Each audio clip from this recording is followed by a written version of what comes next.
السلام عليكم ورحمة الله وبركاته የተከበራችሁና የተወደዳችሁ ሀሩን ሚዲያ ቤተሰቦች በዓለም ዙሪያ ሆናችሁ ፕሮግራማችንን የምትከታተሉ ሁሉ በያላችሁበት የዓለም ዳርቻ ሰላምታችን ይድረሳችሁ። ይህ ዕለተ ጁማ ወደ እናንተ የሚደርሰው ከጁማ እስከ ጁማ ፕሮግራማችን ነው። በዚህ ፕሮግራማችን በሳምንት ውስጥ ያሉ አዳዲስና ወቅታዊ እስላማዊ ጉዳዮችን ወደ እናንተ የምናደርስበት የምንዳሰስበት ልዩ ፕሮግራማችን ነው። ለበይክ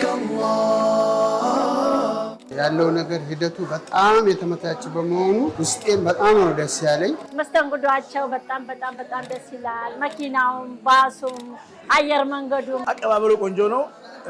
ምዝገባ ላይም ድሮ ችግር አለ፣ አሁን ምዝገባ ላይም ችግር የለም። እስከ ቤቴ ነው መጣልኝ። የኢትዮጵያ እስልምና ጉዳዮች ጠቅላይ ምክር ቤት እንኳን ለ1447ኛው ዓመት ሂጅራ ሐጅ በሰላም አደረሳችሁ ይላል። ጠቅላይ ምክር ቤቱ ዘንድሮም የሐጅ አገልግሎት እንግልት አልባ ፈጣንና ተደራሽ እንዲሆን የትራንስፖርት፣ የምግብ፣ የማረፊያ ቦታ እንዲሁም ሌሎች አገልግሎቶችን ደረጃውን በጠበቀ መልኩ መስጠት ከሚችሉ ተቋማት ጋር በመፈራረም የምዝገባ ማዕከላትን በቴክኖሎጂ በማደራጀት ሙሉ ዝግጅቱን አጠናቆ ምዝገባ ጀምረዋል። ልብ ይበሉ፣ የምዝገባ የጊዜ ገደቡ የሚጠናቀቀው የረመዳን ወር ከመግባቱ ቀድሞ ጥር 18 2018 ነው። ንያ ያላችሁ ኢትዮጵያውያን ሙስሊሞች የምዝገባ ማዕከላት በመገኘት እንድትመዘገቡ በድጋሜ ጥሪውን ያቀርባል የኢትዮጵያ እስልምና ጉዳዮች ጠቅላይ ምክር ቤት። ዛሬም ከሀገር ውስጥና ከባህር ማዶ ያሉ መረጃዎችን ይዘን የምንቀርብ ይሆናል። መረጃዎቹን ወደ እናንተ በማድረሱ በኩል ከማል ኖርዬ አብራችኋለሁ። አብራችሁ ይቆዩም። ቀደም መረጃችን የሚሆነው በጅማ ዞን ለሚገኘው ቢላል መስጂድና መድረሳ ግንባታ የሚውል የዳዋ ፕሮግራም እንደሚካሄድ ተገልጿል። ይህንን የተመለከተ መረጃ ይሆናል። በጅማ ዞን ዴዶ ወረዳ ሼኪ ከተማ ለሚገኘው ቢላል መስጂድና መድረሳ ግንባታ የሚውል ታላቅ የሙሐደራ ፕሮግራም የፊታችን ጥር 10 2018 ዓ.ም በጅማ ከተማ በሼኪ ስቴዲየም እንደሚካሄድ አስተባባሪ ኮሚቴው ታህሳስ 11 2018 ዓ.ም በሰጠው መግለጫ አስታውቋል። በዝግጅቱ ላይም የፌዴራልና አዲስ አበባ እንዲሁም የኦሮሚያ መጅሊስ ከፍተኛ አመራሮች ይገኛሉ ተብሎ እንደሚጠበቅ የተገለጸ ሲሆን በመድረኩም ታላላቅ ኡስታዞች ይደምቁበታል ተብሎ ተገልጿል። በጅማ ዞን ዴዶ ወረዳ ሼኪ ከተማ የሚገኘው ቢላል መስጂድና መድረሳም ረጅም ዓመታትን ማስቆጠሩ የተገለጸ ሲሆን መስጂዱም በዘመናዊ መልኩ ለመገንባት የዲዛይን ስራ መጠናቀቁ ተመላክቷል። ሙስሊሙ ማህበረሰብም በቀጣይ ወር ለሚካሄደው ዝግጅት ላይ በነቂስ ወጥቶ እንዲሳተፍ ጥሪ የቀረበ ሲሆን መስጂዱን በመገንባትም ሁሉም የበኩሉ ሊወጣ እንደሚገባም ተገልጿል። በአማራ ክልል ደቡብ ወሎ ዞን ለጋምቦ ወረዳ የተገነባው ፍትህ መስጂድ በድምቀት ተመረቀ። በአማራ ክልል ደቡብ ወሎ ዞን ለጋምቦ ወረዳ 04 ቀበሌ የተገነባው ፊጣ ፍትህ መስጂድ በድምቀት መመረቁ ነው የተገለጸው። በምርቃት መርሃ ግብሩ ላይ ሼህ አሊ ገርባ፣ ሼህ ሐሰን ሐሚድን፣ ሼህ ሰይድ አራጌ እንዲሁም የደቡብ ወሎ ዞን መጅሊስ አመራሮች መገኘታቸው የተገለጸ ሲሆን የተመረቀው መስጂድም ስፋት 300 ካሬ ስፋት ያለውና 6 ክፍል መድረሳ የተሰራለት መሆኑ እንዲሁ ተመላክቷል። መስጂዱ 10 ሚሊዮን ብር በላይ ወጪ ከአገር ውስጥና ከአረብ ሀገር ከሚኖሩ እህቶችና ወንድሞች ለሙስሊሙ ማህበረሰብ በትብብር የሰራው መስጂድ መሆኑም ነው የተገለጸው። በዝግጅቱ ላይ የከላላ፣ የለጋምቦ፣ የቦረናና የደሴ ከተማ መጅሊስ አመራሮች እንዲሁም የአካባቢ ሙስሊም ማህበረሰብና ታላላቅ የአካባቢው ዑለሞች መገኘታቸው ተገልጿል። ሀሩን ሚዲያ አሁን ካለበት የበለጠ ከፍ እንድል ሁላችንም የበኩላችንን አስተዋጽኦ ልናደርግ ይገባል ሲሉ ኡስታዝ አቡበከር አህመድ ተናገሩ። በርካታ የዳዋ ስራዎችና ሙስሊሙ ማህበረሰብ አዎንታዊ እንቅስቃሴዎች ላይ በስፋት በመሳተፍ የሚታወቀው ኡስታዝ አቡበከር አህመድ ሀሩን ሚዲያ በጎበኘበት ወቅት እንደገለጸውም የሙስሊሙ ማህበረሰብ ችግሮች ለመቅረፍ እንዲሁም ለመፍታት ትልቅ አስተዋጽኦ በማድረግ ክፍተታችንን እየሞላ የሚገኝ ሚዲያ ነው ብለዋል። እና የሱን ችግሮች ለመፍታት በሚደረጉ ጥረቶች ላይ ትልቅ አስተዋጽኦና ትልቅ ክፍተት እየሞላ ከሚገኙት ሚዲያዎች ሀሩን ሚዲያ ነው። የበለጠ ታግዞ የበለጠ ተደግፎ የማህበረሰቡን ትልልቅ ጉዳዮች ወደሚገባቸው ማህበራዊ፣ ኢኮኖሚያዊ በሁለንተና የተሳትፏችን ላይ ድርሻችን ልንወጣ ዘንድ ትልቁን ድርሻ ይወጣል ብለን ከምናስባቸው እኔ ሐቂቃ እንደው ኢኽላስ ያለበት ሚዲያ ይመስለኛል። እንደ ልፋቱ እንደ ጥረቱ እንደሚሰሩት ስራዎችና እስከዛሬ ድረስ በዚህ አይነት እስቲምራርና በዚህ አይነት ቀጣይነት መቀጠል አሜሪካም ከዚህም ደቡብ ስቱዲዮ ሚልሽ ላይ የተሰሩ ያሉ ስራዎች ትልቅ መርታዎች ናቸው። ማህበረሰብ ከጎነ በመሆን ሚዲያ ምን ያክል ከባድ ፍጆታ እንዳለው ይታወቃል። ሙስተህሊክ ነው፣ በጣም ብዙ ነገሮችን ይወስዳል። ያንን ግን ማገዝ መደገፍና የማህበረሰቡ ማድረግ ይፈልጋል። ሀሩን ሚዲያ የበለጠ ታግዞ የሙስሊሙን እንዲሁም ማህበራዊ ኢኮኖሚያዊ ችግሮች እንዲፈቱ በሚዲያው በኩል እያደረገ ያለውን አስተዋጽኦ እንዲቀጥል ሁላችንም የድርሻችንን ልንወጣ ይገባል ብለዋል። የማህበረሰብ ድምጽ የሚሰማው ችግሮች የሚፈቱት ሚዲያ ላይ በአግባብ ተሰናድተው ሲቀርቡ ነው። ለዛ ደግሞ ጠንካራ ሚዲያ እንዲኖረን ማድረግ ያሉ ሚዲያዎች ማብቃት የኛ ኃላፊነት ነው ብዬ አስባለሁ። ሀሩን ሚዲያ አሁን እየሰራችሁት ባላ ስራዎች ደስተኞች ነን፣ እንኮራለን። የበለጠ መስራት እንድትችሉ ደግሞ ሁሉም ከናንተ ጎን መቆም አለበት፣ እኛም ማገዝ እንዳለብን እናምናለን። ዛሬም ነገም ከጎናችሁ ነን፣ በርቱ። ማህበረሰቡ ብዙ ሀሩን ሚዲያዎች ያስፈልጉታል። ሀሩን ሚዲያ ግን በዚህ ቁመና ሳይሆን ከዚህ በተሻለ ትልልቅ የሚባሉት እንደ ሚኒስትሪ ሚዲያዎቹ የራሱ ህንጻ ኑሮት የራሱ ጠንካራ ተቋም ገንብቶ ማህበረሰቡን የሚጠቅምበት እርምጃ እንዲራመድ ሁላችንም ከሀሩን ሚዲያ ጎን መቆም አለብን የሚል መልእክት ነው ያለኝ። ሀሩን ሚዲያ የሚሰራቸውን ዘርፈ ብዙ ስራዎች ለማጠናከር የፊታችን ጃንዋሪ 3 በአትላንታ ጆርጂያ ሙእሚን መስጂድ ልዩ የሀሩን ሚዲያ ፈንድራይዚንግ ፕሮግራም የሚያካሄድ ሲሆን በዚህ ፕሮግራም ላይ በአሜሪካ አትላንታ ጆርጂያ አካባቢ የምትገኙ መላው ሙስሊም ማህበረሰብ ተጋባዥ ሆናችኋል። ትኬቱን በኦንላይን እንዲሁም ከተለያዩ የኮሚኒቲ አድራሻዎች ማግኘት ትችላላችሁ። ሂጅራ ባንክ በበጀት ዓመቱ 721 ሚሊዮን ብር ትርፍ ማስመዝገቡን ገለጸ። ሂጅራ ባንክ የ2024-25 በጀት ዓመት የስራ አፈጻጸሙን አስመልክቶ በሰጠው መግለጫ ከታክስ በፊት 721 ሚሊዮን ብር ትርፍ ማስመዝገቡን ገልጿል። ይህም ከባለፈው ዓመት ጋር ሲነጻጸር የ778 በመቶ እድገት ያሳየ ነው ያለ ሲሆን ባንኩ ለመጀመሪያ ጊዜም ለባለ አክሲዮኖች የትርፍ ክፍፍል ለማድረግ ማቀዱን አስታውቋል። ባንኩ በመግለጫው እንዳመለከተውም ከተጠናቀቀው የበጀት ዓመት 1.766 ቢሊዮን ብር ገቢ የተገኘ ሲሆን ይህም የ150 በመቶ ጭማሪ አለው ብሏል። በተያያዘም የዘካ አወጣጥ ስነ ስርዓትን ለመተግበር ዝግጅት ማጠናቀቁን ያመላከተው ባንኩ የፋይናንስ ቁመናና ተደራሽነት በተመለከተም በቀረበው መረጃ አጠቃላይ የባንኩ ሀብት 19 ቢሊዮን ብር፣ የተቀማጭ ገንዘብ መጠኑ ደግሞ 15.5 ቢሊዮን ብር መድረሱን ገልጿል። በተጨማሪም በበጀት ዓመቱ 40 ሚሊዮን ዶላር የውጭ ምንዛሬ መሰብሰቡን፣ የቅርንጫፎች ቁጥር ወደ 150 ማሳደጉንና የሃላል ፔይ ዲጂታል ዋሌት ተጠቃሚዎች ቁጥር 1.19 ሚሊዮን መድረሳቸውን ባንኩ በመግለጫው ላይ ጠቅሷል። በተያያዘም ኢሞ ራባሃ የተሰኘ እያለ ማስያዣ የሚሰጥ የፋይናንስ አገልግሎት ለ1600 ደንበኞች 450 ሚሊዮን ብር ያቀረበ ሲሆን በቀጣይም የተከፈለ ካፒታሉን ወደ 6 ቢሊዮን ብር የማሳደግ እቅድ እንዳለው አመላክቷል። ባንኩ በቀጣይ የራሱን ኢንቨስትመንት ባንክ የመመስረትና የዋና መስሪያ ቤት ህንፃ ግንባታ የማስጀመር እቅድ እንዳለውም ነው ለሀሩን ሚዲያ በላከው መረጃ የገለጸው። የዘንድሮ ዓመት የሀጅ ምዝገባ ጉዞ እስከ ጥር 18 2018 ዓ.ም እንደሚቆይ ተገለጸ። አምስተኛው የእስላም ማዕዘናት ከሆኑት የሀጅ ስነ ስርዓት ለመፈጸም የሚፈልጉ ኢትዮጵያውያን ሙስሊሞች ምዝገባ በሸገር ከተማ እስልምና ጉዳይ ከፍተኛ ምክር ቤት በኩል መከናወን ላይ እንደሚገኝ ገልጿል። ህዳር 22 ቀን 2018 ዓ.ም ጀምሮ የተጀመረው ይህ ምዝገባ ሂደት እስከ ጥር 18 ቀን 2018 ዓ.ም ብቻ እንደሚቆይ የተገለጸ ሲሆን የሳውዲ አረቢያ ሀጅ ሚኒስቴር ከዚህ ጊዜ ገደብ ውጭ ተጨማሪ የምዝገባ ቀናት እንደማይሰጥም ማስታወቁ ነው የተገለጸው። ህዳር 22 ጀምሮ ህዳር እንግዲህ ያለፈው ማለት ነው ምዝገባ ላይ ነን እስከ ጥር 18 ብቻ ወይ ደግሞ በአረብኛ እስከ ሻዕባን 7 ብቻ መሆኑ ተደንግጓል። ይሄ ደግሞ የኢትዮጵያ መጅሊሱ ሳይሆን የወሰነው የሳውዲ ሀጅ ሚኒስቴር ስለሆነ የሳውዲ ሀጅ ሚኒስቴር ቀደም ብሎ የተመዝግቡ ሀጅ የሚሄዱት ሰዎች ቀደም ብዬ አውቄ ካልተዘጋጀሁበት ጊዜ ካለፈ በኋላ ለዝግጅት ስለሚያስቸግር ከዚህ ቀን አላሳልፍም ብለዋል።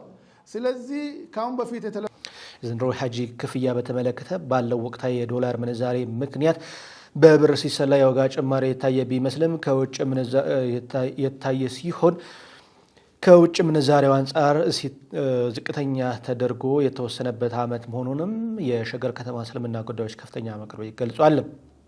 በዚህም 4921 ዶላር የነበረው የአምናው የሀጂ ዋጋ 600 ዶላር በላይ ወይም ከ100 ሺህ በላይ ቅናሽ በማግኘት 4228 ዶላር ዝቅ መደረጉን ጠቅሷል። ከዶላር አንፃር ደግሞ ስናየው በጣም የቀነሰበት አመት ነው። ባለፈው አመት 2921 ዶላር የነበረው ዘንድሮ 4921 ዶላር የነበረው በዘንድሮ 693 ዶላር ቀንሶ 4228 ዶላር ነው። ወደ ገንዘብ ወደ ኢትዮጵያ ብር ሲቀየር ከ100 ሺህ ብር በላይ ቀንሷል ማለት ነው። 740 ሺህ ያኛው ቢጨመርበት ወደ 840 ሺህ ነበር የሚመጣው። የምዝገባ ሂደቱ ይበልጥ ቀልጣፋ ለማድረግም በሸገር ከተማ ፉሪ በሚገኘው የምዝገባ ጣቢያ ስራዎች እየተከናወኑ መሆኑ የተገለጸ ሲሆን የክፍለ ከተማው መጅሊሶችም የሁጃጆችን ሰነድና አስፈላጊ መረጃዎችን በመቀበል ወደ ማዕከላዊ ጣቢያ እያስተላለፉ እንደሚገኙ ገልጸዋል። የኢትዮጵያ ሙስሊም ወጣቶች ካውንስል በጅማ ከተማ የመስጂድ ኔት ፕሮግራም አስመረቀ። የኢትዮጵያ ሙስሊም ወጣቶች ካውንስል በታሪክ ገናናዋ የአባ ጅፋር ምድር በመስጂዶች ሁለገብ የማህበረሰብ መገልገያ ማዕከላት ለማድረግ የሚያስችል የመስጂድ ኔት ፕሮግራም ማስመረቁን ገልጿል።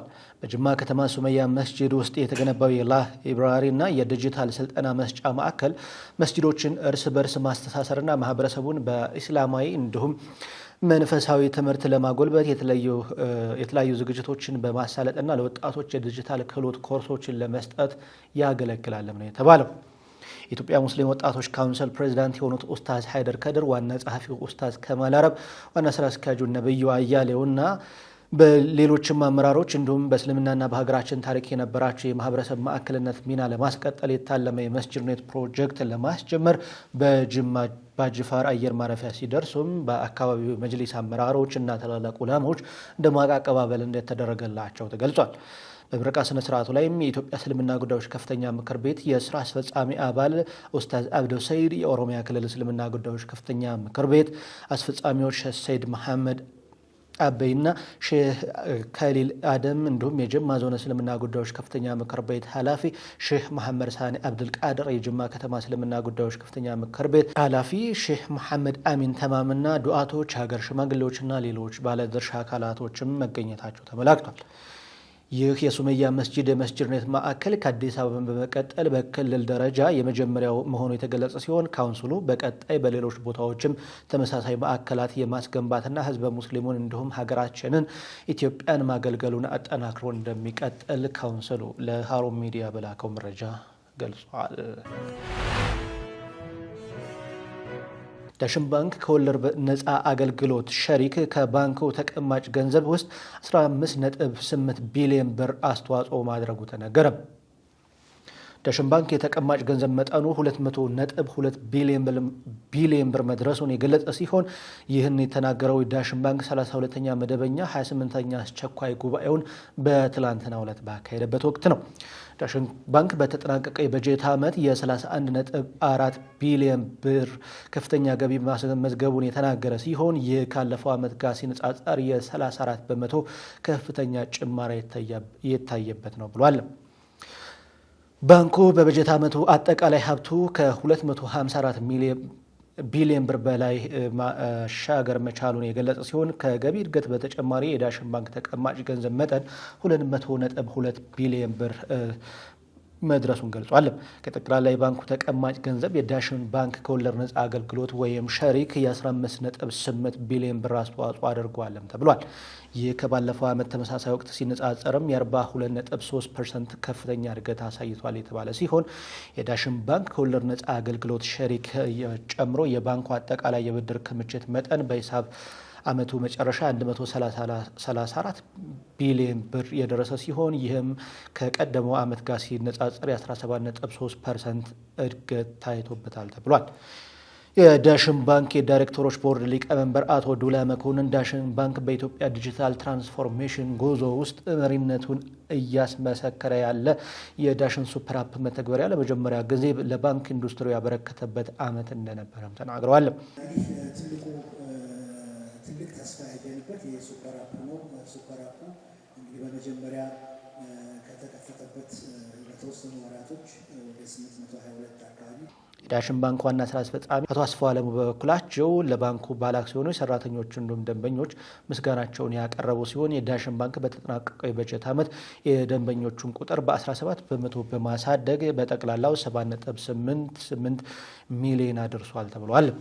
ባንኩ የማህበራዊ ኃላፊነቱን በመወጣትም ረገድ በበጀት ዓመቱ ለማህበረሰብ ተኮር ስራዎች እንዲሁም ለአካባቢ ጥበቃ ፕሮግራሞች 108.6 ሚሊዮን ብር ወጪ ማድረጉን አስታውቋል። እየተከታተላችሁ የምትገኙት ከጁማ እስከ ጁማ ፕሮግራማችን ነው። የተከበራችሁና የተወደዳችሁ ተመልካቾቻችን ይህ ሳምንታዊ ፕሮግራማችን በሀገር ውስጥ እንዲሁም በባህር ማዶ ያሉ በሳምንት ውስጥ የተከሰቱ አዳዲስ እንዲሁም ቆየት ያሉ ጉዳዮችን የምንዳስስበትና ወደ እናንተ የምናደርስበት ፕሮግራማችን ነው። ከጁማ እስከ ጁማ ፕሮግራማችን ላለፉት 2 ዓመታት ወደ እናንተ ሲደርስ የተለያዩ ጉዳዮችን ሲያነሳ ቆይቷል። በዚህ ፕሮግራማችን ላይ ሀሳብ አስተያየት ካላችሁ በሀሩን ሚዲያ የተለያዩ ገጾች ልታደርሱን ትችላላችሁ። እንዲሁም ምርትና አገልግሎታችሁን በዚህ በተወዳጅ ፕሮግራማችንና በርካቶች በሚከታተሉት ከጁማ እስከ ጁማ ፕሮግራማችን ላይ ማስተዋወቅ የምትሹ ከሆነም በተመሳሳይ በሀሩን ሚዲያ የተለያዩ አድራሻዎቻችን ልታገኙን ትችላላችሁ። አሁን ከባህር ማዶ ያገኘነውን መረጃ ወደ እናንተ እናደርሳለን። በሳውዲ አረቢያ በታላቁ መስጂድ የተፈጠረው ነገር አነጋጋሪ ሆኗል። በሳውዲ አረቢያ መካ ከተማ የሚገኘው መስጂድ አልሐረም አንድ ምዕመን ከመስጂዱ የላይኛው ወለል ራሱን ሲወረውር የሚያሳይ ተንቀሳቃሽ ምስል በተለያዩ ገጾች ሲዘዋወር ተመልክተናል።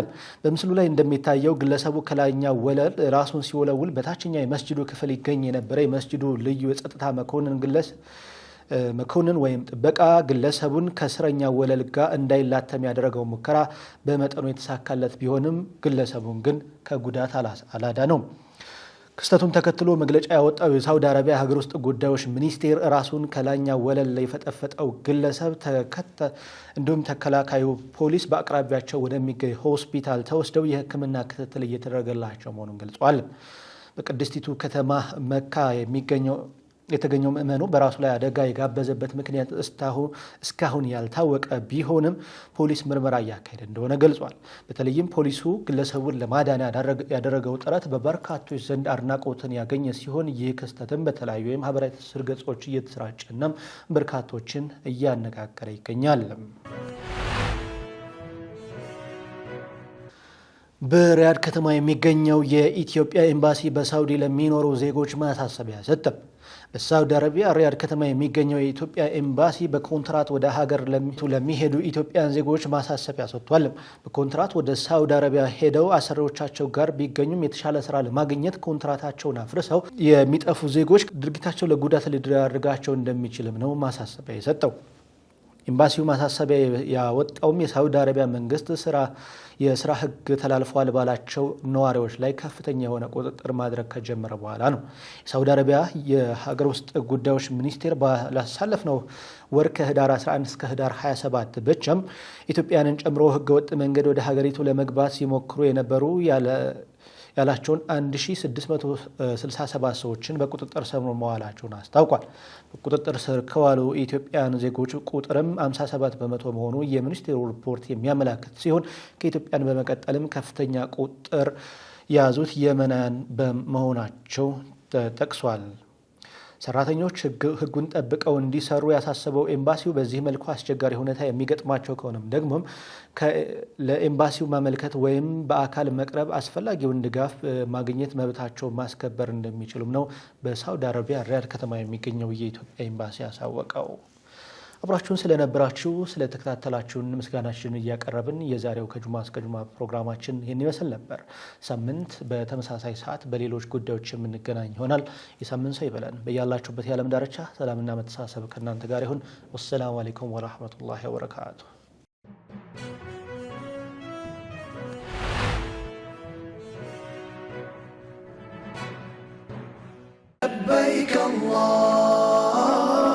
ያለው ነገር ሂደቱ በጣም የተመቻቸ በመሆኑ ውስጤን በጣም ነው ደስ ያለኝ። መስተንግዷቸው በጣም ደስ ይላል። መኪናውም፣ ባሱም፣ አየር መንገዱም አቀባበሉ ቆንጆ ነው። ምዝገባ ላይም ድሮ ችግር አለ። አሁን ምዝገባ ላይም ችግር የለም። እስከ ቤቴ ነው መጣልኝ። የኢትዮጵያ እስልምና ጉዳዮች ጠቅላይ ምክር ቤት እንኳን ለ1447ኛው ዓመት ሂጅራ ሐጅ በሰላም አደረሳችሁ ይላል። ጠቅላይ ምክር ቤቱ ዘንድሮም የሐጅ አገልግሎት እንግልት አልባ ፈጣንና ተደራሽ እንዲሆን የትራንስፖርት፣ የምግብ፣ የማረፊያ ቦታ እንዲሁ እንዲሁም ሌሎች አገልግሎቶችን ደረጃውን በጠበቀ መልኩ መስጠት ከሚችሉ ተቋማት ጋር በመፈራረም የምዝገባ ማዕከላትን በቴክኖሎጂ በማደራጀት ሙሉ ዝግጅቱን አጠናቀው ምዝገባ ጀምረዋል። ልብ ይበሉ፣ የምዝገባ የጊዜ ገደቡ የሚጠናቀቀው የረመዳን ወር ከመግባቱ ቀድሞ ጥር 18 2018 ነው። ንያ ያላቸው ኢትዮጵያውያን ሙስሊሞች የምዝገባ ማዕከላት በመገኘት እንድትመዘገቡ በድጋሜ ጥሪውን ያቀርባል። የኢትዮጵያ እስልምና ጉዳዮች ጠቅላይ ምክር ቤት